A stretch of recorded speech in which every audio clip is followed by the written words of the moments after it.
سوال یہ ہے حضرت کہ میرے جو ہے نا بیٹے کا انتقال ہو گیا، تو مجھے اور میری وائف کو جو ہے نا بہت یاد آتا ہے، مطلب یہ کہ تو اس کے لیے میں مطلب کوئی ورد ہو ایسا ہو کہ مطلب یاد بھی آئے، مگر یہ کہ مطلب بہت یاد آتا ہے نا، سامنے نظر آتا ہے چہرے کے، اس طریقے سے میں مطلب یہ کہ پوچھنا چاہ رہا ہوں۔ اللہ پاک آپ کے بیٹے کو عمر نہیں بتائی آپ نے، غریق رحمت فرمائے اور آپ کو دونوں کو صبر عطا فرمائے، سب سوگواروں کو صبر عطا فرمائے۔ اس میں یہ ہوتا ہے کہ اب اس کا سامنے نظر آنا، آنکھوں میں پھرنا، یہ سب نفسیاتی اثرات ہیں جو ایک وقت کے ساتھ ساتھ ختم ہو جاتے ہیں۔ وہ گجراتی کہاوت ایک دکھ نو اوسڑ تہاڑا، یعنی دکھ کی دوا ایام، تو جو دن گزرتے ہیں تو دکھ جو ہے وہ مدھم پڑتا چلا جاتا ہے۔ تو آپ ہمت رکھیے اور ان کے لیے ایصال ثواب کرتے رہیں اور اپنی آخرت کی تیاری کرتے رہیں، اپنی موت کی تیاری کریں کہ جس طرح یہ گیا اس طرح ظاہر ہے آپ کو بھی جانا ہے۔ جو آپ کو اس وقت کچھ مدنی پھول دے رہا جانا، اس کو بھی ذرا بچنا کسی نے بھی نہیں ہے۔ کل نفس ذائقۃ الموت، ہر جاندار نے موت کا مزہ چکھنا ہے۔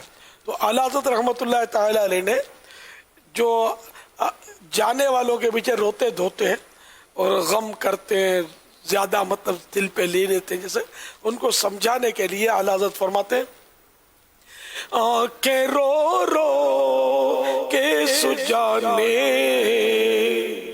والے، آنکھیں رو رو کے سجانے والے، جانے والے نہیں آنے والے، جانے والے نہیں آنے والے، کوئی دم میں یہ سراؤ جڑ ہے، یعنی ان قریب یہ سرا یعنی مسافر خانہ، دنیا مسافر خانہ ہے، یہ ان قریب اجڑ جائے گا مسافر خانہ۔ مسافر خانہ بولتے اسی کو کہ آنا جانا لگا رہتا ہے جہاں، یہ ان قریب اجڑ جائے گا۔ کوئی دم میں یہ سراؤ جڑ ہے، ارے او چھاؤنی چھانے والے، ارے او چھانے والے۔ تو کتنا ہی مضبوط پڑاؤ کر کے بندہ پڑھا رہے اور کتنا ہی اس میں انتظام کر لے، کتنی آسائشیں کر لے، لیکن جانا تو پڑے گا اور جائے گا تو پلٹ کر آئے گا نہیں۔ جانے والے آتے نہیں پلٹ کر،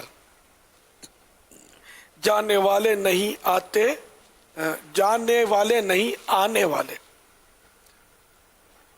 تو ہمیں سب کو تیاری کرنی چاہیے کہ ہمارا وقت بھی عنقریب ہونا ہے، کب ہو جائے، آج ہو جائے، ابھی ہو جائے، کچھ پتہ نہیں ہے، موت اچانک بھی تو آتی ہے نا۔ صلو علی الحبیب صلی اللہ تعالی علی محمد۔